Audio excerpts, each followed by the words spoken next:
آج کا انسان اس لیے خوف زدہ ہے کہ وہ لذت شوق سے محروم ہے۔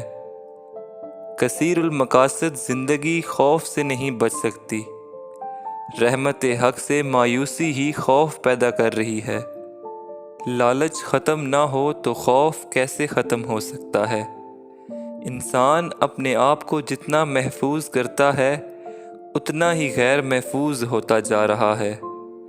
گویا زندگی اپنی حصار بندیوں اور حفاظتوں کی زد میں آ گئی ہے۔ ہر طرف خوف ہی خوف ہے۔ اس خوف سے بچنے کا واحد ذریعہ اپنی جبین شوق کو سجدوں سے سرفراز کرنے میں ہے۔ ہماری زندگی کا سب سے بڑا حادثہ یہی ہے کہ ہم کثیر المقاصد ہیں۔ آج کا انسان بیک وقت 1000 کام کرتا ہے اور کرنا چاہتا ہے۔ کثیر وابستگیوں نے انسان کو مستقل مزاج نہیں رہنے دیا۔ آج کا آدمی کمپیوٹر کی زندگی بسر کر رہا ہے۔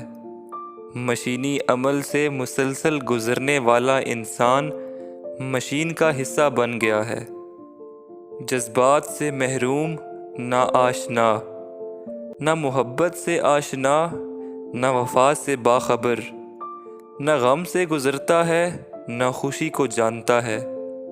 آج کی ٹریجڈی یہی ہے کہ آج کوئی ٹریجڈی نہیں، سانحہ مر چکا ہے۔ آج کی زندگی میں نہ مرثیہ ہے نہ قصیدہ۔ انسان کئی زندگیاں گزار رہا ہے اور لازمی ہے کئی اموات دیکھ رہا ہے۔ کثیر المقاصد زندگی ہی بے مقصد زندگی ہو کر رہ جاتی ہے۔ سب کا دوست کسی کا دوست نہیں۔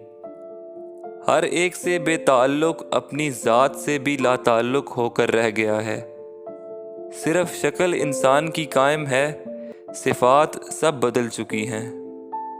جس خطرے کا وقت سے پہلے احساس ہو جائے سمجھو کہ وہ ٹل سکتا ہے۔ اس کے روکنے کے لیے دعا کا ہتھیار ہے۔ اللہ تعالیٰ ان خطرات سے بچائے جن کے قریب آنے کا ہمیں احساس تک نہیں۔